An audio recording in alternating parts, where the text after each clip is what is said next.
What if one of my tics was really bad, like a horrible slur? And that's the thing. If you have Tourette's, you can't pick and choose your tics. A lot of people with Tourette's do have slurs as their tics, and they don't mean them. A lot of us are very, very horrified that we're saying these things, and we're embarrassed and we just feel awful about it. But it's not something we can control. When people with Tourette's swear, or when we say something really unacceptable or socially obscene or whatever the case, we don't mean it. We often feel so guilty about it, but it's a part of our disorder that is very, very misunderstood.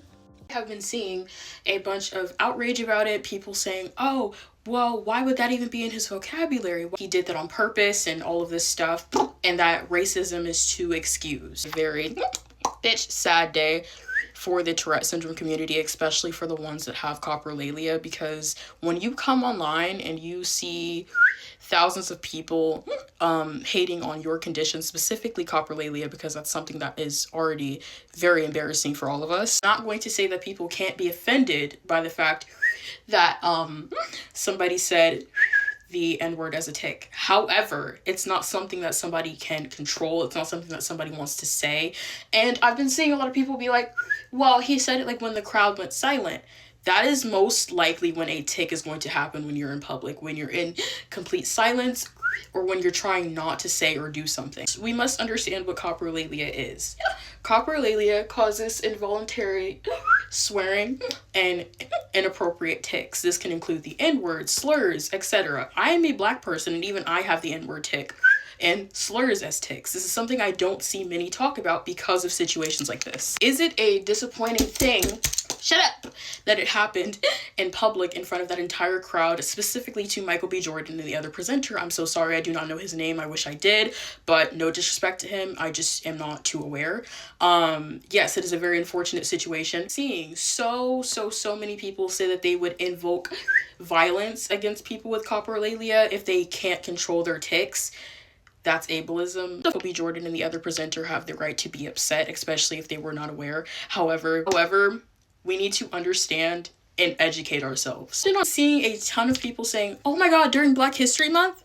Tourette syndrome is not based on a month. Offensive tics are gonna happen no matter what shut up a person does. I'm Black, oh my goodness, and I also have the N-word as a tic. I have other slurs as tics. Does this mean that I use them regularly? Does this mean that I mean them? Does this mean that I can control what I say? No, it does not. That's not how coprolalia works. That is not how Tourette syndrome works. Quite literally the Sweet Anita situation all over again. Shut up. Where she ended up saying the N-word on stream. She got canceled for it, got called racist, etc. We need to do better. We have got to stop thinking with our feelings and start thinking with logic. It is okay to be offended. Shut up. But what it is not okay to do is be ableist and try to make it seem like people with Tourette's, specifically those with coprolalia, say their tics on purpose. Tourette's syndrome is a disability, and the tics you've heard tonight are involuntary, which means the person who has Tourette's syndrome has no control over their language. Delroy Lindo and Michael B. Jordan. Yeah, so the Sinners stars came on stage to present Best Special Visual Effects and decided not to censor what was blurted out from the crowd, because I think that defeats the whole purpose of this. The first BAFTA of the night for a vital part of movie making. We're here to celebrate the artists who expand. And yeah, there are a few more outbursts heard throughout the ceremony. In a place which is very troubled. We are delighted to be presenting the BAFTA for Supporting Actor this evening. Variety reports that John eventually left the ceremony on his own accord. He wasn't asked to leave by BAFTA. Two things to say on this. First, I think they waited way too long for Alan to make a statement about it. Yeah, it was over an hour. That's without commercials. Over an hour after Michael and Delroy were on stage that, he made that statement. So I think they waited too long. And two, I do think the experience of Michael and Delroy was ignored. The fact that they're standing on stage and they hear the N-word blurted out at them, when they're on live TV at an award show. You can see that Delroy is a little taken aback by the moment. So while there was all this empathy and asking for understanding for John in BAFTA's statement or Alan's statement, there seemed to be a real lack of empathy and understanding of what that was just like for Michael and Delroy up on stage. We apologise if you were offended. If you were offended, that's rather dismissive. And everyone should be offended by the use of that word. I don't think the apology really needs to be directed towards the viewer. I think the apology, I don't really think it needs to come to Alan. I think it's weird for Alan to have to say it. I think on behalf of BAFTA, she could say, we apologize to Michael Delroy. And I do think that even though, he wasn't under control of what he was saying and have complete empathy for his condition, I do think John needs to make a public apology to Michael and Delroy. And I think he can use this as a real teachable moment, for the public in terms of Tourette's. I think there was a real lack of empathy and acknowledging the experience of Michael and Delroy going through that up live on stage. Is that the BAFTAs were not streamed live. So they saw this happen in real time. Then when they edited together their broadcast, they decided to leave this in, not remove that moment or bleep it out or edit it. They chose to just show you this as it happened. And you should ask yourself, why is that? How they actually put together the broadcast is laid out in this article right here, because they were very concerned about political speech and the potential for people saying things they didn't like. As stated here, the BAFTA Film Awards are not broadcast live, meaning the BBC must edit a 3-hour show into a 2-hour broadcast window. The details are laid out here. Now, one of the things that was cut was the end of the speech from Akinola Davies Jr., where he said this. Children, to the economic migrant, the conflict migrant, those under occupation, dictatorship, persecution, and those experiencing genocide, you matter, your stories matter more than ever. Your dreams are an act of resistance. To those watching at home, archive your loved ones, archive your stories, yesterday, today, and forever. For Nigeria, for London, the Congo, Sudan, free Palestine. Thank you. Let me clearly say, fuck the BAFTAs. They did not care about John Davidson, did not care about Delroy Lindo, did not care about Michael B. Jordan. See them leaving this in as an insidious choice towards all parties involved. The question we all have to ask ourselves about all of this is why. Hey, what's up? Okay, so this video is rather long, and thank you for saying this long, but I had to do some research on Tourette's. I've heard of Tourette's before, and I believe I used to watch some MTV documentaries back in the day about it. But my question overall is, even if you can't control the tics, it just seemed quite coincidental that it happened, that particular word.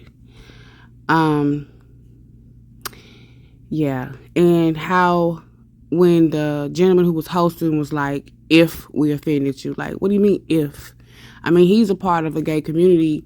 If someone says something wrong about his sexuality, that would offend him. So what did he mean if? I thought that was kind of crass. And then BAFTA waiting to apologize the next day.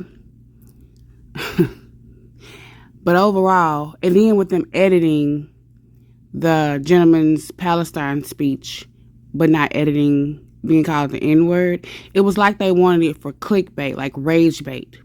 They were okay with that, but they wanted to silence free speech.